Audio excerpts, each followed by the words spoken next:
السلام عليكم ورحمة الله تعالى وبركاته. هذا النهار جبت لكم واحد المنتوج عنده سمعة جد طيبة، كيتعتبر من أحسن المنتجات في الدومين ديالو، ألا وهو مزيل العرق أروي ايفر شاين. دونك هذا المنتج هذا اللي صوبته فوريفر ليفين برودكت عنده واحد الميزة ما كايناش عند لي ستيك دودورون اللي كنعرفوا في السوق. ما فيهش الكول وما فيهش لي سيل دالومنيوم.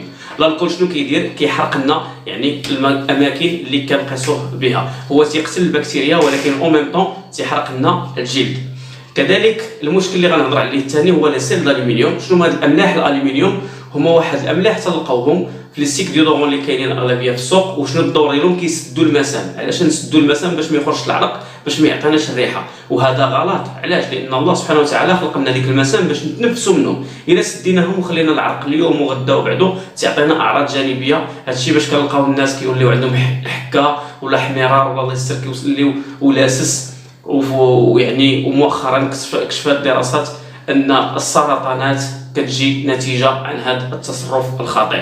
اذا النصيحه ديالي انكم اي منتج لقيتيو فيه لا الكول ولا لي سيل دالومنيوم فبعدوه على البيت ديالكم وبعدوه عليكم وعلى الاصدقاء ديالكم. اذا لو ستيك ديودورون فوريفر ما فيهش لي سيل دالومنيوم، ما فيهش لا الكول، كذلك لا كونتيتي ديالو كبيره. فهو ملي كنحلو مثلا لي ستيك العاديين كتلقى فيهم غير حد هنا، هذا كتلقاه عامر كومبلي من هنا حتى لهنا. شخصيا كنستعملو استعمال شخصي كيدوز لي 6 اشهر. اذا جينا نشوفوا الثمن ديالو على 6 شهور كيبان لنا بانه اقتصادي.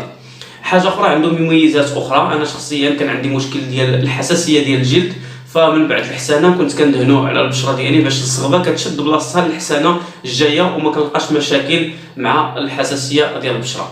كيستعملوه النساء المناطق الحساسه، فهو كيبيض واحد الطريقه جد يعني فعاله. كذلك كيتستعمل في عده استعمالات بحال لاسير. مثلا الناس اللي بغاو يديروا لاسير نعطيهم طريقه الاستعمال. قبل ما يمشيو يديروا لاسير يحاولوا يدهنوا المنطقه اللي غادي يديروا فيها لاسير ويخليوها على الاقل واحد نص ساعه، ومن بعد ما يديروا لاسير يخليوها حتى تبرد ويعاود ثاني يدهنوا البلاصه. اول حاجه ما كيوقع لهمش ديك الحمرار ولا مثلا تيتلفت لهم الجلد ولا شي حاجه. كذلك حتى ديك الزغبه ما كتنوضش بالزربه، يعني كتاخذ واحد الوقت اطول. حاجه اخرى الناس اللي كيوقفوا بزاف كيجيو لدارهم مثلا عيانين برجليهم ولا هذا يقدروا ياخذوه يديروا في المشطه ديال الرجل بحال الماساج. وكنعرفوا بان الدراسات الصينيه كتقول بان يعني الجسم ديالنا كله كاين في المشطه ديال الرجل.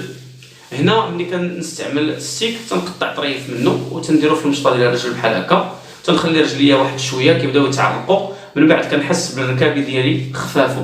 اذا كنشوفوا بان منتج واحد عنده عده استعمالات وعنده عده منافع على الجسم. كذلك ماشي غير على الجسم، على البيئه وعلى الحويجات ديالنا. فإلا خديتيه واستعملتي مثلا كانت عندك اون شيميز بلونش ولا شي لبسه بيضاء بصفه عامه ولا تكحله، فكون متاكد بان ملي غتستعمل لو ستيك ديودورون ما غاديش يخلي لك لا طراس. شحال من واحد كيشري قميص مزيانه اول لبسه تتخلي له الصفوريه ما تيعاودش يلبسها مره اخرى.